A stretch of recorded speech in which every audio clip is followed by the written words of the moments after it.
hadn't been for Cotton Eye Joe, I'd been married a long time ago. Where did you come from? Where did you go? Where did you come from, Cotton Eye Joe? If it hadn't been for Cotton Eye Joe, I'd been married a long time ago. Where did you come from? Where did you go? Where did you come from, Cotton Eye Joe? È partita la prima serie dei 100 Rana Junior femmine, al termine della quale, lo ricordiamo, la premiazione. Attenzione a Eleonora Casarotto, che ha vinto il titolo italiano giovanile a Riccione con 1:11:37 in questa gara. Passa davanti in 34:78 proprio lei, poi la Dall'Olio dalla corsia 8. In terza posizione c'è Isabella Cervi dalla settima corsia.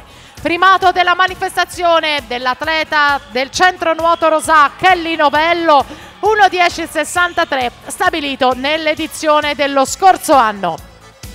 Siamo alla vasca finale di gara con Eleonora Casarotto davanti a tutte, ai giovanili di Riccione. Oro nei 100 Rana, bronzo nei 200 Rana con la nazionale giovanile in Coppa Komen.